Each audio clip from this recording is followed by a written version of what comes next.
국립외교원 외교안보연구소 주관으로 동북아 신안보환경과 북핵정책이라는 세미나를 시작하겠습니다.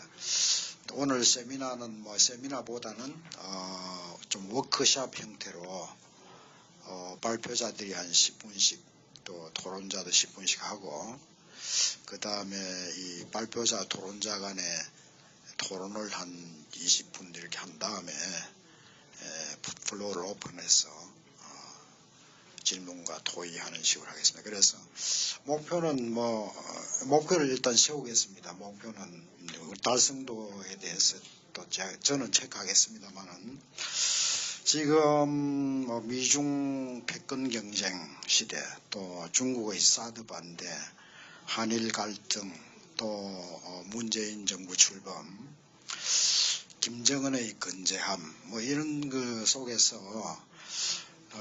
북핵 문제 해결을 위한 새로운 시도를 이제 각 정부마다 할 테고, 또 이것이 해결되느냐 하는 것은 미지수이지만, 그래서 새로운 대북 정책을 만들어야 되고, 또 북한하고 어떤 그 개입을 통해서 이 문제를 해결할 수 있느냐, 또 북핵 문제뿐만 아니라 또 남북 대화가 만약 재개된다면 한반도 평화 통일 문제도 또 장기적인 과제로서 제기될 거고 하니까 그래서 이 모든 것의 어떤 인터액션을 통해서 우리가 최종적으로 얻을 수 있는 결과가 무엇인지에 대해서 오늘 토론하는 그런 자리를 마련했습니다.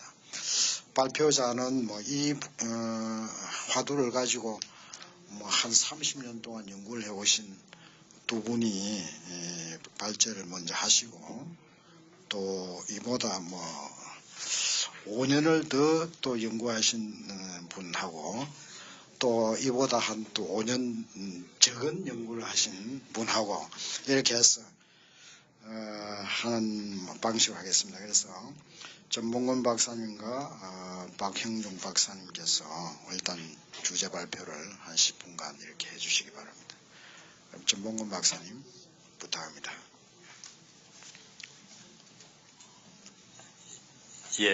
국립외교원 외교안보연구소의 안보통일연구부에 있는 전봉건 교수입니다. 우선 북한 핵 문제에 대해서 이렇게 다시 한번 저희 생각을 나눌 수 있는 기회를 주셔서 감사드립니다. 지금 현재의 새로운 그 안보 환경 하에서 대북 정책을 어떻게 할 것인가라는 이제 큰 주제입니다만은 사실 그 정책 환경에 대한 분석은 제가 좀 건너뛰고 북한 제한된 시간 때문에 북한 핵 문제를 과연 어떻게 새로이 접근한다면 어떻게 해야 될 것인가라는 것에 대해서 제가 한 5가지 정도 그냥 생각한 점을 좀 말씀드리고자 합니다. 약간 이 5개가 아주 체계적으로 되어 있는 것이 아니고 그냥 제가 거의 평소에 이런 5가지 정도는 좀 바꾸는 이렇게 한번 해보는 게 어떻겠느냐, 새로운 북핵 정책을 한다면은 그것을 중심으로 말씀드리겠습니다. 우선 첫 번째로 북한 핵 문제를 가능한 한 좀 빨리 해결해야 되겠다. 조기에 해결해야 되겠다. 이제 저는 그런 생각을 합니다. 북한 핵 문제의 조기 해결 추구. 그렇다면 제가 왜 그랬는지를 몇 가지 좀 말씀드리겠습니다. 제가 북한 핵 문제를 대부분 국내에 계신 많은 전문가들 다들 20-30년씩은 다들 이제 같이 참가했습니다만은 제가 보니 몇 가지 좀 현상이 있습니다. 이 추세, 트렌드가 있는데, 하나는 북한의 핵물질이 가속화해서 증가하는 겁니다. 그러니까 한 7-8년에 2배씩 증가하는 겁니다. 북한의 핵물질 생산 능력이 굉장히 커지니까 북한의 핵물질이 거의 한 6-7년에 2배로 늘어나고, 그러니까 지금부터 또 한 7-8년, 6-7년 기다리면 또 핵무기가 2배가 되는 겁니다. 거기서 또 6-7년 기다리면 또 2배가 되고, 그래서 북한의 핵 능력이 자꾸 커지니까 우리에 대한 안보 위협이 더 커지는 것이죠. 그래서 이거는 정말 곤란하다. 또 두 번째 이유는 제가 그냥 제가 임의로 붙인 이름입니다만은 비핵화 비용 증가의 원칙이 있는 것 같습니다. 비핵화 비용 증가의 원칙. 무슨 말인가 하면은 북한의 핵물질이 많아지고 핵무기가 많아지니까 북한은 자꾸 비핵화를 우리가 추가할 때 더 많은 요구를 하게 되는 겁니다. 그렇다면은 사실은 10년 전보다도 지금 이 비핵화를 할 때 우리가 더 많은 비용을 치러야 될 것 같고 어쩌면은 10년 뒤에 우리가 또 북한과 비핵화 협상을 본격적으로 하려면 제 생각에 또 더 많은 비용을 북한이 요구를 할 것 같습니다. 그래서 그렇다면은 하시라도 빨리 하는 게 좋지 않겠느냐 그런 차원에서 저는 북한 비핵화를 가능하면 조기에 해결하기 위해서 노력해야겠다는 생각이 듭니다. 두 번째, 저는 북한 붕괴론을 조심해야 된다. 북한 붕괴론에 의존하지 말아야 된다. 그런 생각을 합니다. 그렇다면 왜 그렇느냐? 사실 한 나라가 붕괴하는 것은 굉장히 우리가 예측하기 어렵습니다. 어느 누구도 이 세상에 상당히 이렇게 어느 정도 확률을 가지고 가령 뭐 독일 통일이 될 거라든지 뭐 동독이 붕괴할 거라든지 또는 소련이 붕괴할 거라든지 알 수가 없습니다. 그러니까 제가 볼 때 한 나라의 붕괴는 액시던트입니다. 액시던트. 그거는 사실 북한의 붕괴는 내일 일어날 수도 있고 내일 일어나면 다행이지만은 이것이 10년 뒤에 일어날 수도 있고 10년 뒤에만 일어나도 저는 다행이라고 생각합니다. 만약 30년 뒤에 일어나면은 그건 정책도 아닌 거죠. 우리가 북한 붕괴를 기다리는 아무 의미가 없습니다. 그렇기 때문에 북한 붕괴에 의존한 정책은 안 되겠다. 제가 보니까 우리가 어떤 정책을 가지고 효과를 내는 정책을 하다 보면 세상 붕괴는 아니다라는 것이죠. 그리고 또 북한 붕괴를 의존하기 어려운 것이 이제는 중국이 너무 컸습니다. 중국의 부상 이후 중국은 북한이 필요한 모든 것을 제공할 능력이 있습니다. 북한이 돈과 경제, 에너지가 필요하면 중국이 마음먹으면 얼마든지 해줄 수 있습니다. 그리고 중국이 북한의 안전보장도 해줄 수 있는 능력을 가진 것 같아요. 특히 현재와 같은 미국과 중국의 세력 경쟁 시대에 제 생각에 중국은 북한의 전략적 가치를 계속 더 높게 평가할 것이고 그렇다면 우리는 북한의 붕괴를 기다리는 정책은 굉장히 좀 기약 없는 정책이다. 기약 없는 정책이다. 좀 그런 생각을 합니다. 그래서 붕괴론보다는 조금 더 적극적인 정책을 했으면 좋겠다는 것입니다. 세 번째, 저는 북한에 대해서 아주 적극적이고 강도 높은 압박과 보상책을 주고받는 비핵화를 해야 되겠다. 그런 생각을 합니다. 사실 그동안에도 우리도 말은 항상 당근과 채찍 또는 뭐 압박과 대화 이런 말을 많이 해왔습니다만 제가 볼 때는 사실 압박도 좀 솜방망이였고 그리고 보상과 채찍은 제가 볼 때 거의 그림의 떡인 것 같아요.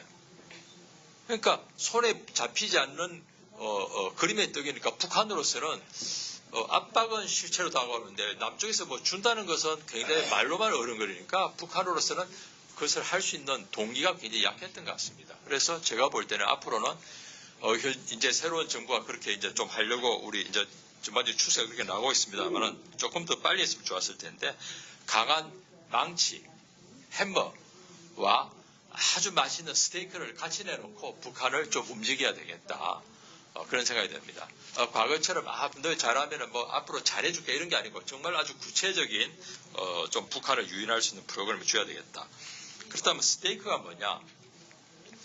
사실 그동안에 우리는 북한의 비핵화가 잘못됐으니까 잘못된 것을 바로잡는데 우리가 보상을 왜 해줘?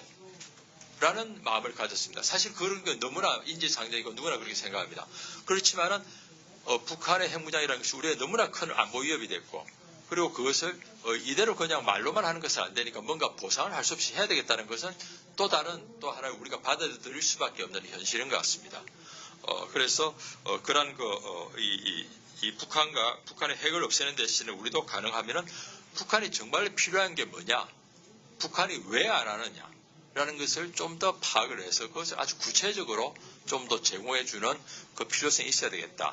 그렇다면 제가 볼 때 과거 우리가 1991년도 한반도 비핵화 공동성명 당시에 했듯이 북한의 IAEA 사찰을 받는 조건으로 우리는 북한에 대해서 한미 연합훈련, 팀 스피릿 훈련을 중단을 선언을 했습니다. 제가 볼 때는 뭐 한미 연합 훈련은 너무나 필요하다면은 제가 볼 때는 좀 규모를 축소한다거나, 그리고 미북 관계 개선을 좀 더 적극적으로 추구한다거나 해서 북한으로 하여금 굉장히 강한 압박을 가하는 동시에 또 북한을 하여금 정말로 움직일 수 있는 정말 좋은 인센티브를 좀 더 제공해 줘야 되겠다. 그리고 뭐 현재와 같은 상황에서 북한에 뭐 경수로를 다시 제공한다. 이거는 뭐 있을 수는 없습니다만은 정말로 북한의 비핵화가 동결이 되고 그리고 불능화를 넘어서 조금 비핵화가 진전이 된다면 우리는 경수로 문제도 검토할 수 있겠다라는 식의 1994년에 나왔던 제네바 합의 그리고 2005년도에 나왔던 9.19 육자 공동성명을 기반으로 하되 그것에 어떤 플러스를 좀 더 제공하는 것도 필요하지 않을까 그런 생각을 해봅니다. 이제 마지막으로 네 번째입니다. 네 번째로는 현재와 같은 상황에서는 사실은 북한은 핵실험 미사일을 계속하고 있고 우리는 거기에 대해서 계속 반응할 수 없는 상황에서 계속 악순환이 되고 있습니다. 그래서 뭐 사람들이 말했듯이 기차를 거꾸로 가게 하려면 일단 한번 세워야 된다. 그런 차원에서 현재의 상황을 더 추가화를 방지하기 위한 어떤 잠정적인 동결 방안, 북한의 핵활동 동결, 그리고 우리는 우리로서 할 수 있는 다양한 북한에 대한 상호적인 위협 감소 조치 이러한 것을 좀 해야 되지 않나 그런 생각을 듭니다. 그래서 과거에 우리가 만들었다 실패했던 229 미북 간 핵합의가 있습니다. 그것은 북한의 핵활동 동결을 전제로 하고 우리가 북한에 일부 지원하는 것인데요. 다시 한번 229 합의 플러스를 좀 만들 필요가 있다. 그리고 북한과 이런 것을 주고받을 때 하나의 기본 컨셉트로서 저는 상호 위협 감축, mutual threat reduction 이라는 컨셉을 좀 적용하면 좋지 않을까 그런 생각을 합니다. 뭐 우리는 북한으로부터 엄청난 위협을 받고 있고 우리는 자위를 위해서 다양한 조치를 받게 할 수밖에 없습니다.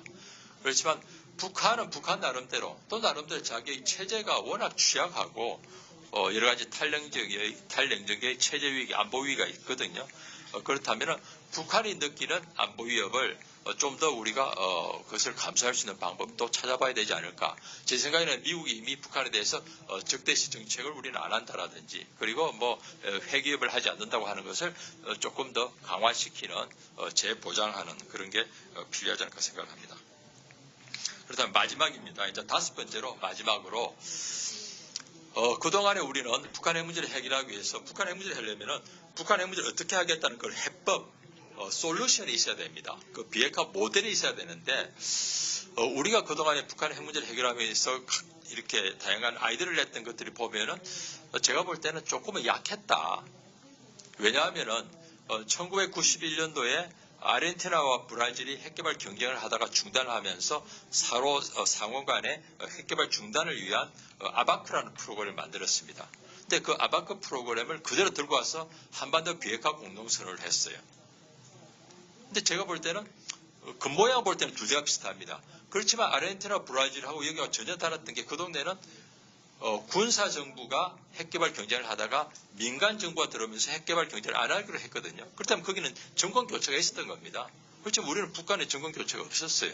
그래서 그런 문제들을 감안할 때 이대로는 안 되겠다. 그리고 94년도에 우리의 그 미북 간의 제네바 합의라는 것도 사실은 우크라이나가 핵 합의를 자기들이 소련으로부터 물려받던 핵을 포기하는 과정에서 나왔던 우크라이나 그 핵 합의 모델이 있습니다. 그것을 가지고 우리가 제네바에 가져왔는데 사실 그것도 좀 약간 안 맞아요. 왜냐하면 우크라이나는 자기들은 그냥 가만히 있는데 소련이 망하면서 핵무기를 물려받았던 거. 그래서 자기는 그것을 내놓을 준비가 돼 있었거든요. 그래서 북한의 경우는 그 정반대로 자기들은 핵을 가져야 되겠다는 동기가 굉장히 강했습니다. 그렇다면 제가 볼 때 이러한저러한 다른 나라의 핵개발 성공 사례, 실패 사례를 보고서 다시 한번 한반도 코리안 페닌슐라 스페시픽 디뉴클러라이제이션 모델을 우리가 빨리 좀 만들어야 되겠다. 그게 있어야만이 비로소 우리가 북한과 다시 한번 육자회담을 가동했을 때 그 모델을 내놓고서 북한에게 이렇게 하자고 강요할 수 있는 게 아닌가 그런 생각이 듭니다. 그래서 마지막으로는 저는 한반도 스페시픽 디뉴클리라이제이션 모델을 만들어야 되겠다는 말씀을 드리고 혹시 그 내용이 뭔가 하면은 제가 지금 시간이 없습니다만 혹시 나중에 기회가 되면 말씀드리겠습니다. 이상입니다. 박영용 박사님. 예, 오늘 여기서 발표하게 된 것을 굉장히 영광스럽게 생각합니다. 저는 주로 상황 분석에 대해서 말씀드리겠습니다. 특히 앞으로 3, 4년 동안 북한 핵 문제에 관련한 정세가 어떻게 진행되겠느냐 하는 것입니다. 먼저 요약해서 말씀드린다고 하면은 앞으로 3, 4년 동안은 북한 핵 문제 때문에 굉장히 높은 긴장이 유지될 것이고 매우 높은 위험도를 수반하는 정책들이 취해질 것이고 그런 가운데 몇 번의 위기가 올 수 있다고 생각이 됩니다. 이런 식의 상황을 예상하는 핵심적인 근거를 우선 말씀드리겠습니다. 첫 번째로는 북한 측입니다.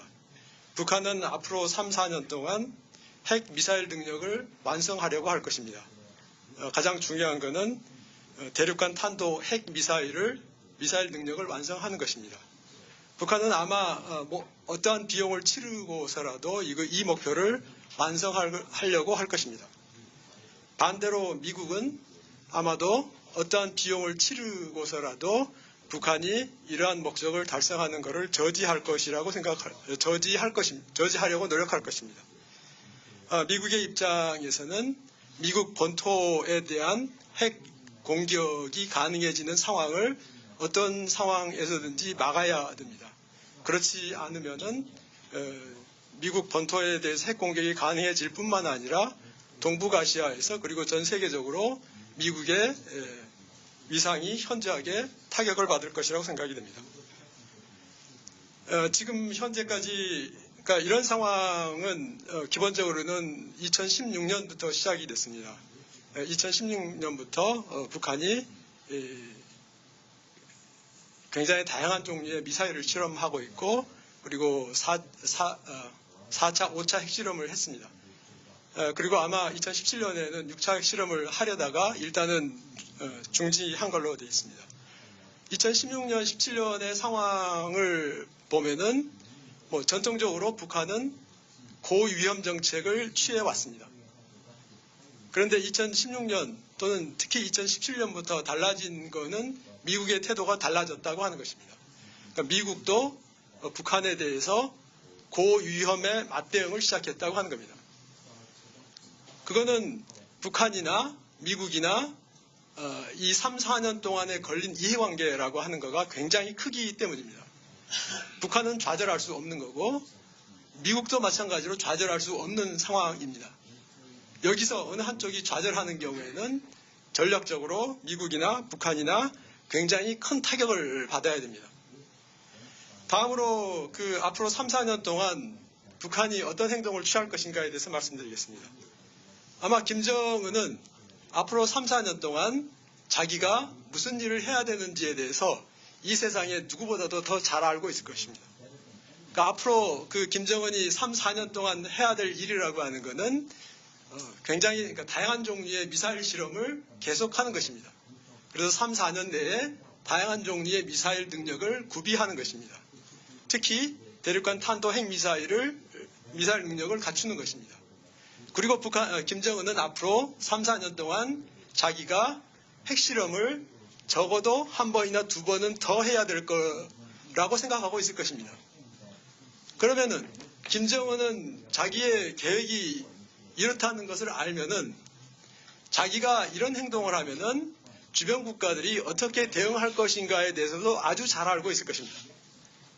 그러니까 앞으로 핵실험, 미사일 실험을 계속한다고 하면은 아마 주변 국가들 그리고 유엔은 북한에 대해서 좀 더 강도 높은 제재와 압박을 가할 것입니다.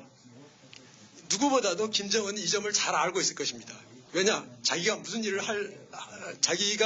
해야 되는 일을 김정은이 가장 잘 알고 있기 때문입니다.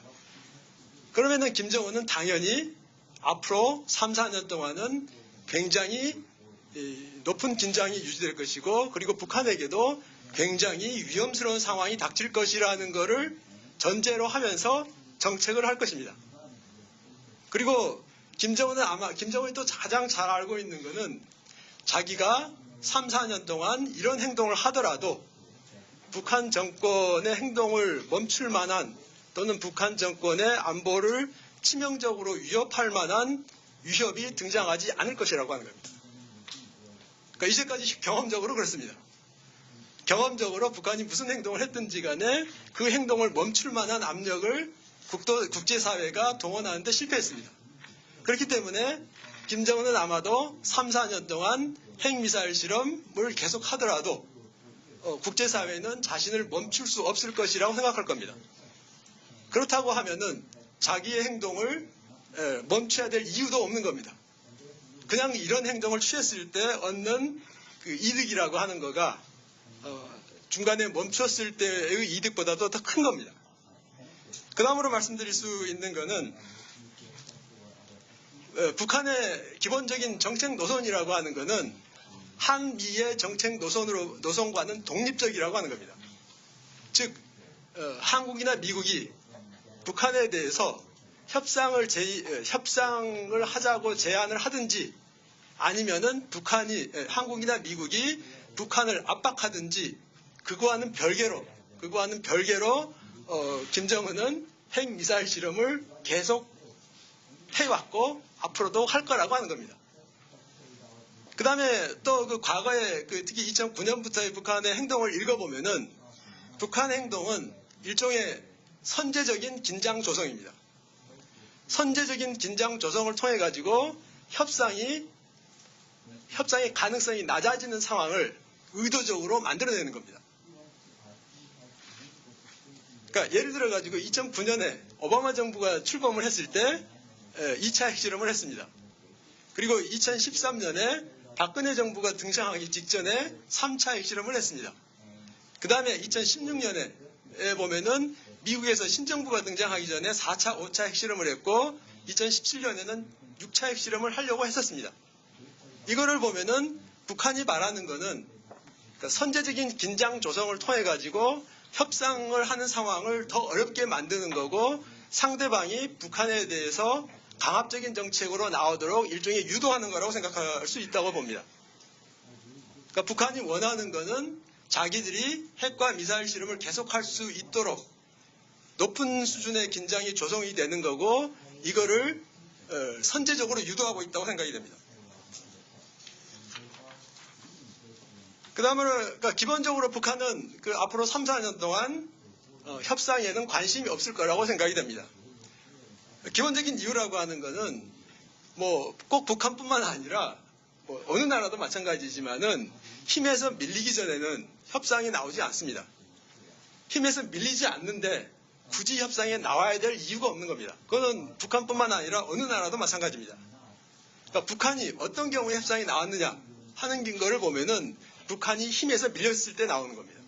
그거는 1994년에 제네바 합의도 그렇고 2003년에 6자 회담도 그렇고 이거는 힘에서 밀렸을 때만 나오는 겁니다. 그러면 북한의 입장에서 앞으로 3, 4년 동안 힘에서 밀리지 않을 거다라고 판단을 하면은 협상에 나와야 될 필요가 없는 겁니다. 그리고 많은 분들이 핵 동결이 하나의 해법이 될 거다라고 이야기를 하시고 일단 핵 동결을 북한과 협상해야 된다고 생각을 하는데 저는 김정은의 입장에서 놓고 보면은 핵 동결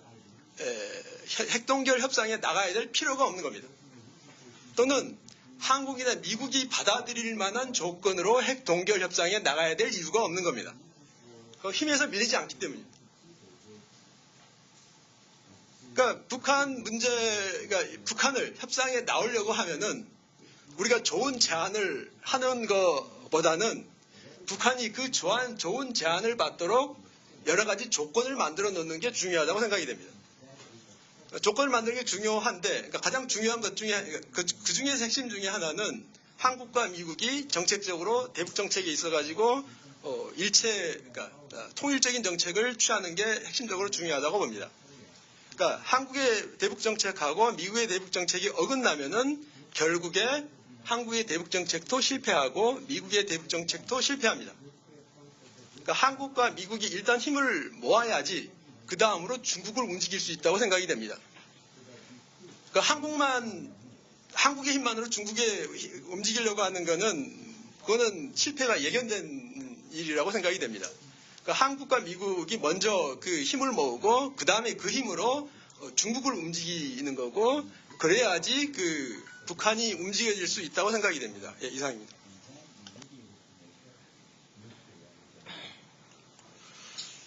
상당하게 좀 어렵네요. 예, 어려운 조건이 또 형성되고 있는데 우리 이동희 박사님. 예. 자, 우선 오늘 두 분의 훌륭한 발표에 토론으로 임하게 돼서 굉장히 영광으로 생각을 합니다. 특히 그 박형중 박사의 북한의 의도에 대한 정확해 보이는 분석과 그리고 전봉근 박사의 앞으로의 해법 모색에 있어서 균형 잡힌 시각에 많은 감명을 받았습니다. 그럼에도 불구하고 저는 오늘 조금은 데블스 애드보케이트의 그 형식을 띄고서 협상론적인 관점에서 본 북핵 문제를 좀 논의해보고자 합니다. 제주공항에서 여기 들어오는데요. 이런 팻말이 있었어요. 뭐냐? 마음은 열되 안보는 공고히 라는 팻말이 있어서 눈에 들어왔습니다. 저는 그걸 어떻게 해석하고 싶은가 하면 국방 방위 태세는 공고하게 가져가되 협상의 문은 열어두는 것이 좋다라고 해석을 했습니다. 그 이유를 이제 앞으로 말씀드리겠는데요. 큰 틀에서 말씀드리고자 하면은 지금까지 진보 정권과 보수 정권은 각각 북한의 의도를 진보 정권은 보유보다는 협상용이라고 봤고 보수 정권은 협상용이라기보다는 궁극적인 보유용이라고 단정을 했기 때문에 어떤 면에서는 한쪽은 압박만을 강조하고 한쪽은 대화만을 중시하는 그런 이분법적인 상황이 벌어졌다고 저는 판단을 합니다. 그래서 오늘 협상론의 관점에서 이러한 부분에 대한 절충적인 시각을 좀 제공하고 싶어서 감히 데블스 애드보케이트의 역할을 조금 하고자 합니다. 첫째는 북한 핵 개발에 대한 판단입니다. 정치적으로는 보유냐 흥정이냐 하는 이분법적인 가름이 물론 유의미합니다. 그러나 협상론 쪽에서 보면 이것은 별로 의미가 없다는 게 제 생각입니다. 왜냐? 특정 시점에서 북한이 보유를 궁극적으로 목적으로 하고 있다고 하더라도 협상은 합니다. 왜 그럴까요? 보유에 필요한 시간을 벌기 위해서 하게 됩니다. 또 역으로 특정 시점에 언젠가는 흥정을 하려는 전략을 세웠다고 하더라도 핵무기 개발은 계속합니다. 왜 그럴까요? 흥정을 할 때 비싼 값에 팔 수 있는 무기를 손에 쥐고 있어야 하기 때문에 그렇습니다. 달리 말씀드리면 보유와 흥정은 결국 한 동전의 양면이라는 것이죠. 그래서 여기서 우리가 제 생각에는 약간의 실수를 해왔다라고 지난 20년간 해왔다라고 보는 것은 북한의 전략을 어느 한쪽으로만 정치적으로 판단을 해버리고 그 이상의 어떤 해법을 모색하지 않았기 때문에 그렇다는 생각이 듭니다. 자, 예를 들어 보유를 궁극적인 목표라고 생각하면 우리가 왜 협상을 해야 되죠? 협상을 할 필요가 없죠. 또 반대로 협상을 목적으로 하고 있다고 단정을 지어버리면 우리에게 위험성이 있답니다. 그건 뭐냐? 저쪽은 핵무기를 계속 개발하기 때문에 우리가 굉장히 리스키하게 우리의 국방 태세를 가드를 내려버리는 그런 리스크를 가질 수가 있습니다. 그래서 여기서 제가 말씀드리고자 하는 것은 보유와 흥정을 동전의 양면으로 보고서 대응을 해야 되는데 이것을 정치적으로 어느 한쪽만 단정 지은 데서부터 문제가 꼬이기 시작했다라고 저는 보는 겁니다. 자, 그러면은 이 동전의 양면이라는 것을 우리가 같이 인식을 나눈다고 하면 두 번째는 이 문제를 다루기 위해서는 안보 개념 자체가 저는 확대돼야 된다고 보는 거죠. 첫째, 소위 말하는 군사 안보라는 것은 기본적으로 최악의 상태에 대비하는 것이고 그것은 압박적 성격을 강하게 가질 수밖에 없습니다. 반면에 외교 안보라는 관점은 어떻게 보면 최선의 결과를 도모하기 위한 협상을 진작시키는 도구입니다. 근데 지난 20년간 어땠습니까? 일반적으로 군사 안보만을 국가 안보 개념의 주축으로 삼아왔기 때문에 소위 외교 안보, 협상의 길은 어떤 면에서는 없었거나 반대의 현상만 있었다는 거죠. 그런 의미에서 볼 때 이번에 국가 안보실이 안보의 개념, 국가 안보의 개념을 군사 안보 위주로부터 거기에 더해서 외교 안보의 기능을 부각시켰다는 부분은 저는 쉽게 말해서 대화와 압박을 진실로 이제는 정말로 동시에 추구할 수 있는 적어도 태세가 구비됐다 이렇게 봅니다. 대화는 협상으로 이어지고 압박은 제재로 이어지는 것은 뭐 더 말할 나위가 없습니다. 그리고 이러한 것은 트럼프 행정부가 일단 내걸고 있는 Maximum Pressure and Engagement 이 부분하고도 어떻게 보면 같이 갈 수 있는 부분이기 때문에 저는 이번에 국가안보실이 신국가안보 개념으로서 군사안보와 외교안보를 같이 가게 했다는 것은 저는 굉장히 유의미한 일이라고 생각을 합니다. 그 부분은 또 다른 외교적인 측면도 있겠습니다만 일단 핵 문제 해결과 관련해서는 대화와 압박을 진실로 병행할 수 있는 트랙이 마련됐다라는 의미에서 저는 의의를 주고 싶습니다. 마지막이자 세 번째로는 한미협력과 관련해서 말씀드리고자 합니다. 여러분들이 잘 아시다시피 미국 트럼프 행정부는요. 자국 이익을 우선으로 하면서 힘의 논리에 입각해 있습니다. 그리고 트럼프는 자신을 협상의 달인이라고 여기기 때문에 트럼프의 협상 전략이 어느새 미국의 대외 전략을 이끌고 가는 수레가 되어 있습니다.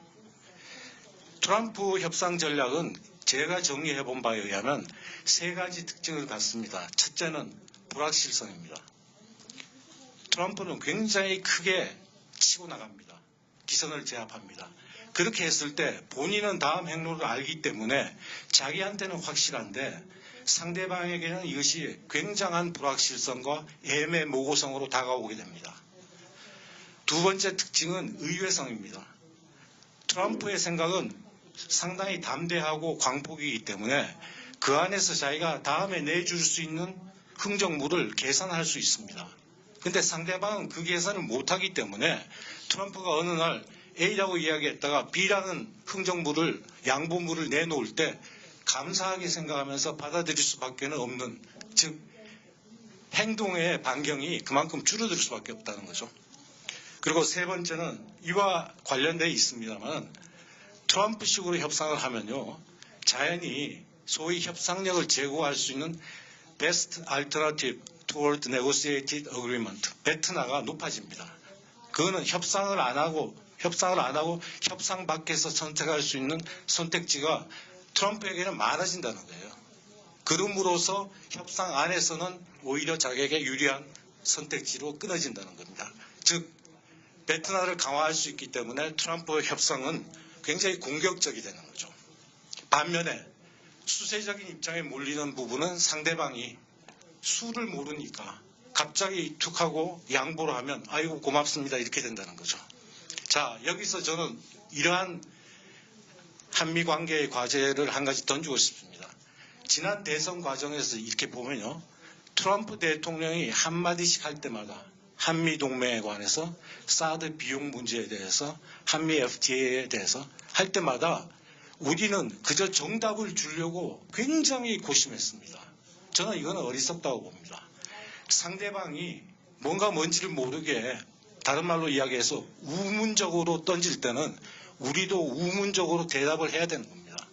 상대방은 우문적으로 치는데 저희들은 그저 정답을 못 줘서 안달하듯이 요거는 이렇게 하겠습니다. 저거는 저렇게 해야 되겠습니다 하고 미리 대답을 하는 건 협상에서는 하수들이 하는 겁니다.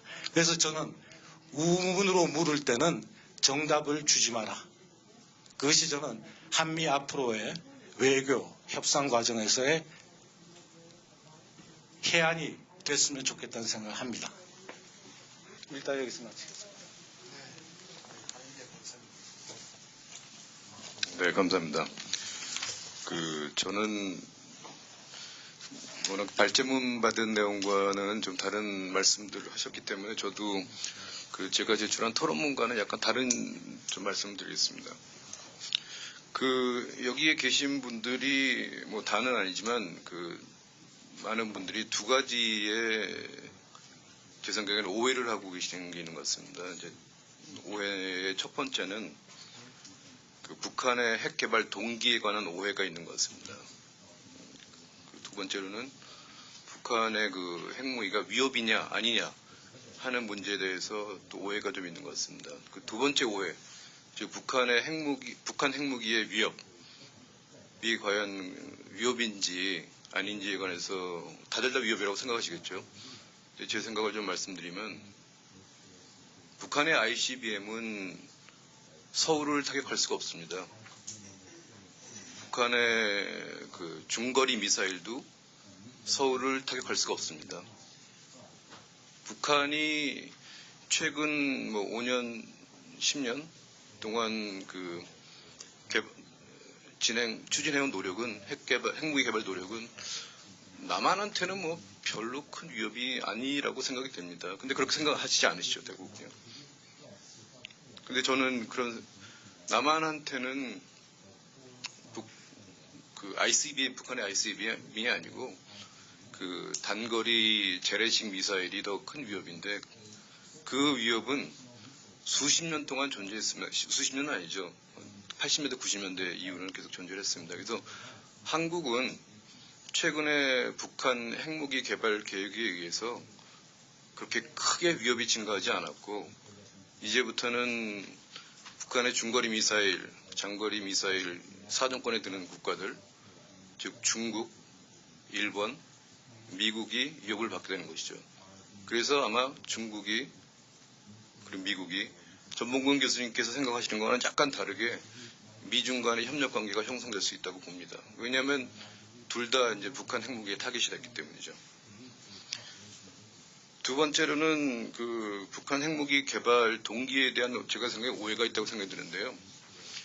북한이 핵무기 개발을 언제 시작했습니까? 94년, 90년대 초반이죠. 그때는 냉전이 종식되고 한반도에서는 한반도 비핵화 선언이 있어서 한반도로부터 모든 전술 핵무기가 빠져나간 때입니다. 가장 평화의 가능성이 높았고 가장 북한에 대한 핵 공격 위협이 낮았을 때죠. 근데 그때 북한이 무엇을 했습니까? 핵 개발 계획을 본격적으로 시작해서 제1차 북핵 위기가 났죠. 다시 북한이 핵 동결을 포기하고 핵무기를 본격적으로 개발한 게 언제입니까? 2000년대 초반이죠. 2000년대 초반에 무슨 일이 있었습니까? 남북한의 정상회담이 있었습니다. 2000년대 초반에 또 무엇이 있었습니까? 햇볕 정책이 있었죠. 가장 우호적인 대북 정책이 있었고 가장 남북한 관계가 좋았을 때 북한이 무엇을 했습니까? 핵 개발을 본격화했죠. 위협이 낮을 때 핵무기를 개발하면 평화의 가능성이 가장 높을 때 핵무기를 개발하면 그것은 논리적으로 핵 개발이 대외적인 위협에 대응하는 수단이 아니라는 겁니다. 만약 이렇다고 한다면 비핵화를 위한 우리의 해법이 좀 달라져야 되는 거죠. 그들이 왜 핵무기를 개발하는지를 파악을 하고 그 동기를 없애줘야 되는데 그 동기에 대한 이해가 좀 부족한 것 같습니다. 저는 제 나름대로 좀 이론이 있는데 나중에 시간이 되면 말씀드리겠습니다. 근데 왜 이런 오해를 했느냐? 저는 거기에는 안보 전문가들의 잘못도 있다고 보는데요. 안보 전문가들이 거의 신앙처럼 핵무기는 억지력을 가져온다고 믿었습니다. 맞지요? 미소관에는 핵무기가 억지력을 가져와서 평화를 낳죠. 그런데 과연 그럴까요? 73년에 아랍 국가들이 이스라엘을 공격했습니다. 이스라엘은 핵을 가진 국가였고 아랍 국가들은 핵이 없었습니다. 무슨 일이 일어났죠? 핵이 없는 국가들이 핵 있는 국가를 공격했습니다. 그 용키프르워입니다. 2003년에 이라크 침공이 있었습니다. 이라크는 당시에 미국의 첩보로는 WMD를 갖고 있다고 했습니다. 아마도 핵무기를 포함해서. 그래서 무슨 일이 일어났습니까? 그래서 외국의 침공을 억지했습니까? 아니죠. 침공을 유도했죠. 미국이 들어갔죠. 즉 핵무기의 존재는 경우에 따라 억지를 낳지만 안 낳는 경우도 많고 오히려 핵무기 존재 때문에 전쟁이 날 수도 있습니다. 그런데 우리 전문가들이 핵무기는 억지를 낳는다고 자꾸만 생각을 하게 되니까 그런 시각을 갖고 그 북한을 보다가 북한의 동기를 잘못 이해한 면이 있지 않나 하는 생각이 들어서 결국 우리의 그 비확산 노력에도 불구하고 우리가 엄청나게 많은 비확산 노력을 했는데 그럼에도 불구하고 20년, 30년의 노력에도 불구하고 북한이 핵을 보유하고 있는 것은 결국은 우리가 북한의 핵에 대해서 갖고 있던 생각들이 다 틀린 거라고 볼 수 있습니다. 그래서 제가 생각하기에는 북한의 핵 정책을 검토하기 전에 우리들의 생각을 먼저 검토를 하고 그리고 다시 북한 문제를 봐야 될 것 같다는 생각을 좀 합니다. 여기까지 하고 나중에 또 추가 말씀드리겠습니다.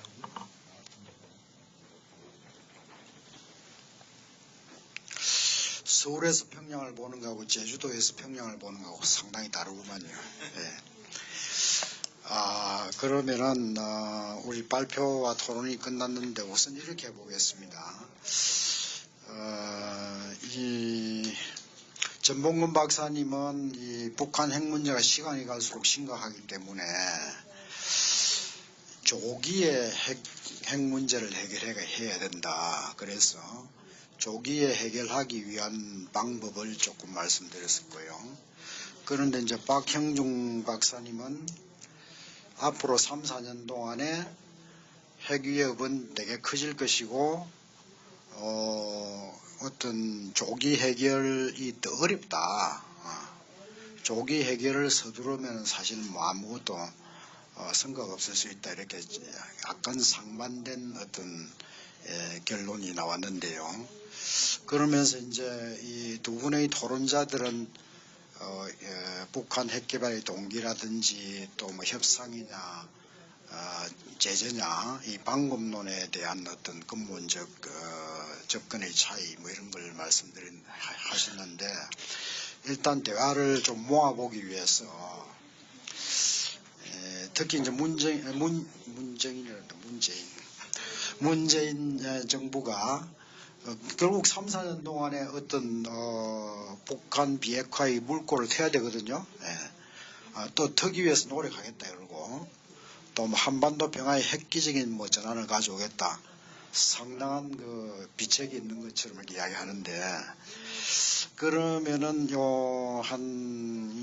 우리 앞으로 한 3, 4년 동안에 북한 핵 문제가 어떻게 될 것이며 또 그것을 해결하기 위해서 대화냐 무슨 대화를 하게 되면 어떤 대화를 하게 될지에 대해서 조금 더 진전을 시켜보도록 하죠. 그럼 발표자들께서 좀. 예. 두 분 토론 말씀도 잘 들었고 또 사회 선생님의 말씀도 잘 들었습니다. 저는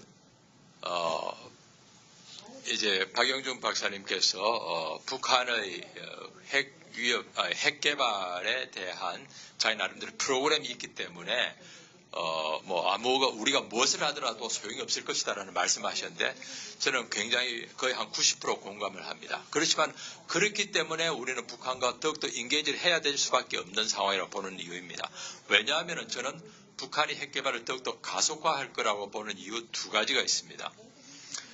하나는 북한은 굉장히 취약한 국가입니다. 북한은 레짐 크라이시스, 시스템 크라이시스, 스테이트 크라이시스를 같이 갖고 있는 아주 특이한 국가입니다. 그렇기 때문에 그러한 것을 이제 보완하기 위해서 저희들이 이제 핵무장을 선택을 했는데 현재와 같은 상황에서 오히려 핵무장을 선택함으로써 갑자기 북한 스스로 오히려 미국이나 한국의 선제 공격을 받지 않을까 굉장히 큰 고심을 하는 것 같습니다. 그렇기 때문에 저희들은 최대한 빨리 세컨드 스트라이커 캐퍼빌리티를 가져야 되겠죠. 근데 세컨드 스트라이커 캐퍼빌리티가 뭐 아주 큰 나라의 그런 건 아니겠죠. 뭐 이엔들은 그러니까 북한식의 조그만한 세컨드 스트라이커 캐퍼빌리티를 가져야만이 한국이나 미국의 또는 미국의 특히 그 선제 공격으로부터 그걸 억제할 수 있기 때문에 제 생각에는 현재는 최대한 핵무기를 많이 가지려고 하고 또 자기들의 핵무기 딜리버리 시스템도 다이버시파이해서 선제 공격을 오는 위험을 분산시키려고 할 것입니다. 그러니까 북한은 또 스스로 자기들이 그렇게 위험한 상황이기 때문에 자기 위협을 감추기 위해서 선제 공격하겠다. 프리엠티브 뉴클리어 스트라이크를 하겠다고 계속 이야기를 하고 있습니다. 프리엠티브 뉴클리어 스트라이크를 한다고 북한이 계속 말을 하니까 북한은 또 그 말을 하는 순간에 미국이 자기들에게 프리엠티브 스트라이크를 할까 또 걱정이 되는 거예요. 그러다 보니까 굉장히 에스컬레이션이 나타나서 북한으로는 하여금 최대한 핵무장을 하려고 할 겁니다. 그럼 3, 4년 뒤에 어떻게 되느냐? 그래서 북한은 저는 제가 볼 때 50개 내지 100개 정도의 핵무기를 가지고 있을 것 같아요. 그야말로 상당히 우리가 손을 댈 수 없는 나라. 북한은 사실상은 핵국이 되었을 거라고 생각하고 그렇게 행동하고 국제사회도 그렇게 대우를 할 것 같습니다. 제가 볼 때 그거는 막아야 되겠다. 막아야 되겠다. 그래서 지금 빨리 핵 문제를 해결하지 않으면 안 된다는 생각을 하는 거 하나 말씀드리고 추가로 한 가지 말씀드리면은 저는 현재 북한 핵 문제를 해결할 수 있는 굉장히 좋은 환경이 만들어졌다고 생각을 합니다. 그동안에 지난 5년 한 10년간은 대한민국의 북한에 대한 스트래티직 페이션스라는 것은 그냥 북한이 우리가 강한 압박을 하면서 북한이 붕괴할 때까지 또는 굴복할 때까지 기다리는 겁니다. 근데 북한은 굴복도 안 하고 붕괴도 안 하니까 그냥 가만히 있는 거죠. 근데 지금은 저는 이러한 특히 북한의 문제를 해결하는데 가장 중요한 변수가 이제 미국과 중국 변수인데요. 트럼프 행정부가 우리의 전혀 일반적으로 아는 트럼프 행정부에 대한 기대와 달리 북한 핵 문제에 있어서는 아주 우리의 기대에 부합을 하고 있는 것 같습니다. 특히 문재인 정부의 기대에 굉장히 크게 부합을 하고 있다. 핵 문제를 꼭 해결해야 되겠다. 우선적으로 해결해야 되겠다. 과거에는 약간 방치했다면 지금은 꼭 해결해야 되겠다는 거. 그리고 과거에는 북한의 리짐 체인지 이런 것도 기대를 하면서 북한의 핵 문제를 해서 북한이 거부감이 많았는데 지금 이 정부는 북한에 절대로 리짐 체인지 하지 않는다. 악셀러레이터 통일 추구하지 않는다. 우리 38선 절대로 넘지 않는다. 라고 하니까 북한에게 보내는 메시지가 너네들의 체제는 확실히 보장해 줄 테니 핵무기만 포기해라고 했는데 그런 것은 굉장히 트럼프 정부의 특유의 정책인 것 같습니다. 그리고 트럼프 정부가 자기가 중국과 해결해야 될 그 많은 통상 문제가 있음에도 불구하고 통상 문제를 포기해서라도 중국을 압박해서 북한 핵 문제를 해결하도록 하고 있거든요. 이러한 것들도 미국이 자기 자신의 경제적 국익을 포기하면서까지 중국을 압박한다. 그것도 굉장히 특별한 사정인 것 같습니다.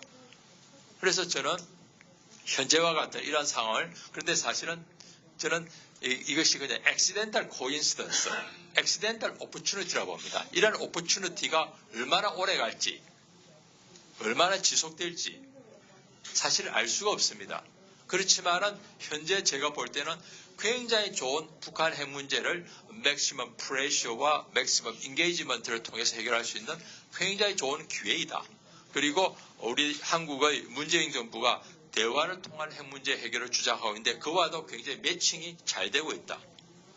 그렇게 본다면 제가 볼 때 현재처럼 이렇게 우연하게 만들어진 좋은 오퍼튜니티를 저는 최대한 좀 가능한 한 조속히 이용을 해서 핵 문제 해결을 위한 노력을 좀 푸시할 필요가 있다. 물론 그것이 성공할지 안 할지는 전혀 알 수가 없습니다.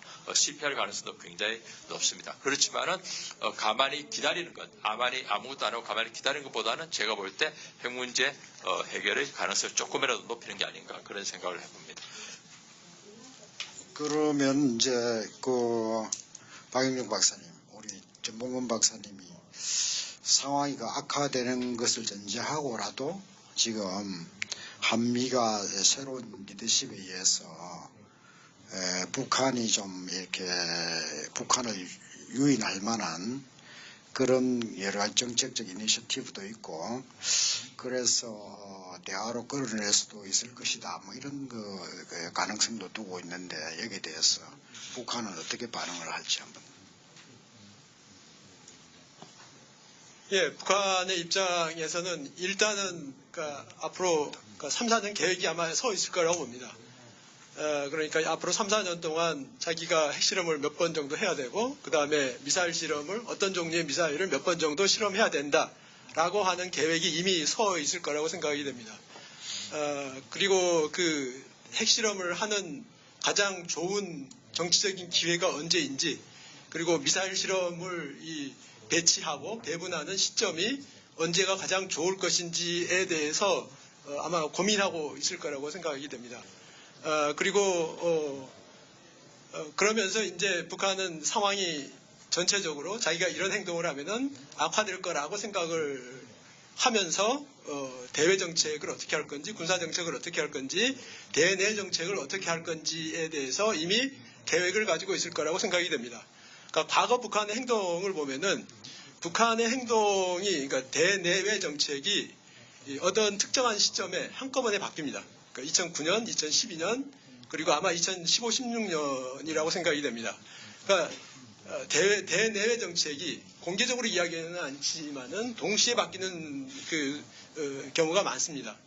그러니까 북한은 앞으로 어떤 상황이 벌어질 거고 어떤 압박에 처할 거고 그렇다고 하면은 대내 정치적으로, 경제적으로 이에 대해서 어떤 식으로 대비를 해야 된다라는 준비를 이미 가지고 있을 거라고 생각이 됩니다.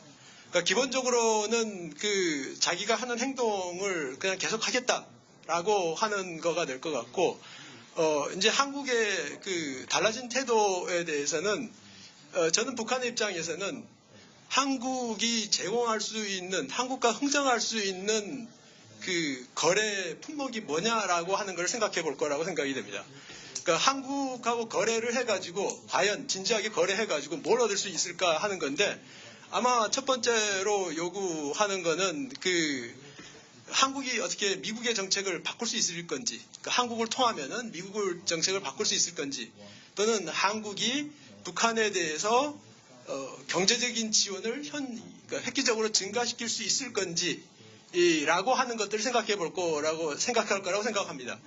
그러면 북한의 입장에서 봤을 때 한국이 과연 이런 것들을 그러니까 공급할 수 있느냐는 겁니다. 협상을 통해서 공급할 수 있느냐. 제 생각에는 아마 한국하고 협상해봤자 한국을 통해서 미국의 정책을 바꿀 수도 없을 거고 한국하고 협상해봤자 한국이 획기적으로 경제 지원을 증가시키지도 못할 거라고 판단할 겁니다. 그렇다고 하면은 북한의 입장에서는 굳이 한국하고 진지하게 협상해야 될 필요는 없다고 봅니다. 왜냐? 한국하고 협상해서 얻을 게 없기 때문에. 그렇지만은 아마 한국하고 협상을 할 수도 있다고 봅니다. 어떤 한국하고 협상을 하려고 하는 신용을 할 수도 있다고 생각이 됩니다. 그 가장 중요한 것 중에 하나는 일단 한국하고 협상을 통해 가지고 북한이 시간을 벌 수 있다고 생각이 됩니다. 시간을 벌 수 있는 거는 일단 내부 정비를 하고 그 다음에 앞으로 다가올 예상하고 있는 위기에 대해서 북한 내부 그러니까 진용 정비를 할 수 있다고 생각이 됩니다. 그 다음에 두 번째로는 과연 한국이 뭘 얼마나 가져올 수 있을 건지에 대해서 테스트해 볼 수 있습니다. 테스트해 볼 수 있는 거고 그 다음에 한국과의 협상을 통해 가지고 한국 내부의 분란 그리고 한미 간의 분란을 얼마나 이야기할 수 있는 건지 이거를 테스트해 볼 수 있다고 생각이 됩니다. 그렇지만 이거는 기본적으로 북한의 입장에서는 전술적인 차원에서 한번 해보는 그리고 해가지고 별로 손해는 없는 잘 되면은 전술적인 수확은 있는 그런 협상이 될 거라고 생각이 됩니다. 그러니까 한국이 북핵 문제를 풀기 위해 가지고 자신의 협상력을 증가시킬 수 있는 방법이 하나 있다고 생각이 됩니다. 그 방법 중에 하나는 한국이 주변국과 관계를 개선하는 겁니다. 지금 한국은 외교적으로 고립이 되어 있습니다. 그러니까 일본하고 사이가 나쁘고 그 다음에 미국하고도 사람들이 우려를 많이 하고 있습니다. 그리고 중국하고도 별로 그렇게 이게 어떻게 될 건지에 대해서 우려가 많습니다. 그러니까 과거에 김대중 대통령도 그렇고 뭐 노무현 대통령 시대도 상당히 그렇지만은 그러니까 한국의 제안이라고 하는 거가 북한에게 무게를 가지려고 하면은 이 한국하고 딜을 해도 일본 애들이 뒤에서 방해하지 않을 거다. 한국하고 딜을 해도 미국 애들이 뒤에서 방해하지 않을 거다라고 하는 그러니까 확신을 북한이 가지고 있어야 되는 겁니다. 그래야지 이게 그러니까 한국의 제안을 진중하고 진지하게 무게 있게 받아들일 겁니다. 그런데 만약에 한국이 고립되어 있다. 일본하고 티격태격 계속 할 거다. 일본하고 사이는 계속 나빠질 거다. 미국하고 사이도 아마 협조가 안 될 거다. 중국하고 사이도 뭐 나쁠 거다고 하면은 북한의 입장에서는 한국을 진지하게 대할 필요가 없어지는 겁니다. 그러니까 그렇기 때문에 제 생각에는 그러니까 이 북한에 대한 협상력을 증가시키려면 한국이 먼저 외교적인 고립을 탈퇴해야 된다라고 이상입니다. 네. 그러면 요 지금 토론의 범위 내에서 좀 그러니까 우리가 이제 세미나를 뭐 열었어. 현대는 세미나 확산의 시대가 됐어요. 세미나 너무 많아요. 지금 제주 포럼 내도 세미나가 뭐 수백 개가 되죠. 수백 개에서 우리 똑같은 말을 할 필요 없는 것이고, 그래서 조금 이제 우리는 주도권이 이제 한글로 지금 하잖아요. 그러니까 한글로 하니까 깊이 들어갈 수 있잖아요, 토론을. 그래서 앞으로 한 3, 4년간의 북한의 김정은의 행동 이런 것을 예상하면서 비핵화를 대화를 통해서 어떻게 이끌어낼 것인가 여기에 좀 초점을 맞추어서 이렇게 토론해 보는 방향으로 합니다. 그런 측면에서 좀 토론을 해주시죠. 우리. 예, 그렇게 해주시죠. 자, 우리 한 교수님이 자꾸만 이제 어렵게 만드시는데 상황을 일단 전봉근 박사님하고 저는 기본적으로 3년 정도를 보는 데선 같습니다. 뭐냐면 메디컬 에머전시에서 골든타임이라는 말이 쓰이듯이 저는 향후 한 3년, 2020년까지가 북핵 문제를 둘러싼 안보 환경의 악화냐 아니면 개선이냐가 결정되는 시간이라고 생각을 하기 때문에 저는 모든 수단을 다 동원해야 된다는 생각을 합니다. 그래서 아까 말씀드린 대로 압박과 제재는 강화할 수 있는 대로 강화를 하되 그러나 협상은 협상대로 모색을 해야 되는, 농구에서도 마지막 시간에 몰리면 올코트 프레싱을 하지 않습니까? 그래서 저는 압박과 대화 이거는 동시에 모든 수단을 다 강구해야 된다라는 측면에서 전봉근 박사하고 궤를 같이 합니다. 한 가지 트럼프 협상 전략의 특징에서 봤을 때 향후에 이 북핵 문제를 대하는 한미 관계에 있어서의 어려운 점이 제가 볼 때는 한 가지 우려되는 게 있습니다. 트럼프는 협상 전략을 쓰는데 큰 두 가지 화두를 내걸었습니다. 첫째는 전 세계적인 차원에서 집단 방위의 가치에 대해서 낮게 평가합니다. 집단 방위는 복수일 수도 있고 양자일 수도 있습니다. 이것이 우리에게 다가오는 것은 한미 군사동맹의 가치로 다가옵니다.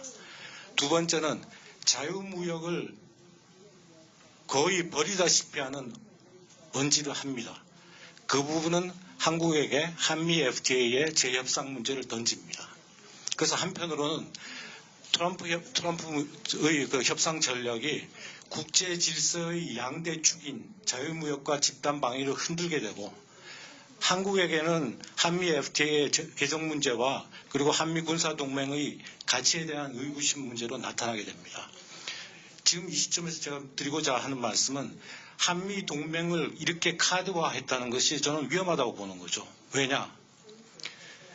중국하고 미국이 지금 이미 꺼내놓은 북핵 문제와 평화협정 또는 평화체제 문제를 교환하자, 같이 딜을 하자라는 제안을 만일 미국이 받아들일 경우에는 결국 한미동맹의 카드화가 소위 말하는 부동화가 우리에게는 굉장히 어려운 문제로 다가온다는 거죠.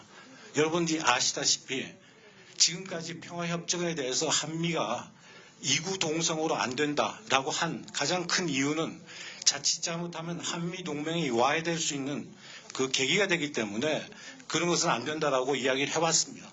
그런데 미국에서 먼저 나서서 한미 동맹 이거 어느 정도 흔들 수 있는 거라는 것을 카드로 쓰기 시작하면 결국 중국의 주장대로 북핵 문제와 소위 평화협정 문제가 교환될 때 한국의 입장은 결국 한미 간의 소위 말하는 디카플링 때문에 어려운 딜레마에 처하게 된다.